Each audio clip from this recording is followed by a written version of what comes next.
This is a beautiful lookout at the church of Domus Flevit, which means the tears of our Lord. And you'll see that on the corners of the church there's looks like vases, and that's actually an ancient custom to catch tears in a little bottle.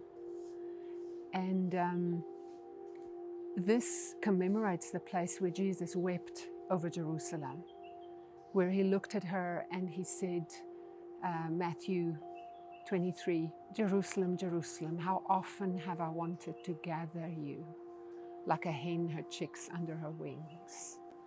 And in those tender terms, Jesus expressed his love for Jerusalem, but he goes on to pronounce the difficult time that laid ahead for her because she didn't recognize the moment that her Messiah came. His Father often expressed his love for Israel in endearing terms. One of those is also a container which is called a sgula.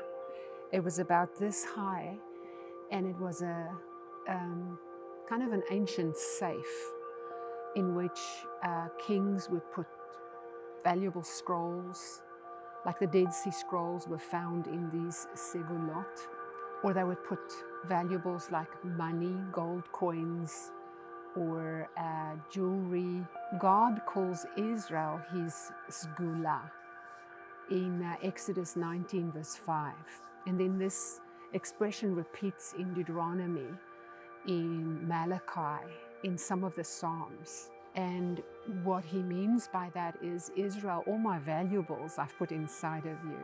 You're very precious to me. The English often translates that as treasured possession. Everything that's valuable to me, my covenants, my word, the scriptures, my Messiah, the promises, the patriarchs, my glory. Remember the display of God's glory when they came out of Egypt. No other nation ever had the sea opening up and becoming a highway. So God's glory rested on this nation, and he wants to say that you're precious to me. We also read that Israel is called God's firstborn son, which in the ancient culture was the one that received a double portion for the sake of insurance. You know, if the patriarch would die, he was often the head of a large clan. Think of Abraham, he had 315 men when he mobilized to go and save Lot. A large household, so the firstborn son would have a double portion of everything, and that would serve as an insurance for the widows and the orphans if the patriarch would fall away. So we read that Israel is God's firstborn son. We read that this country is the glory of all the lands.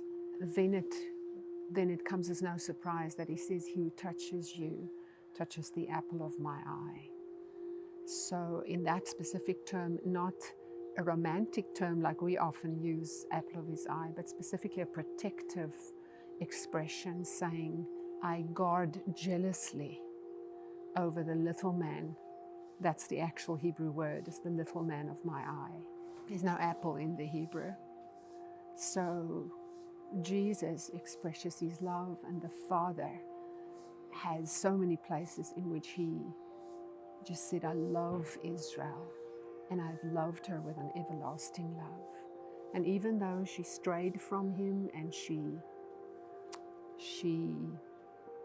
got involved with many other lovers, we see in the book of Hosea that he will be faithful and he will win her heart back again. So that is the day that we are beginning to witness.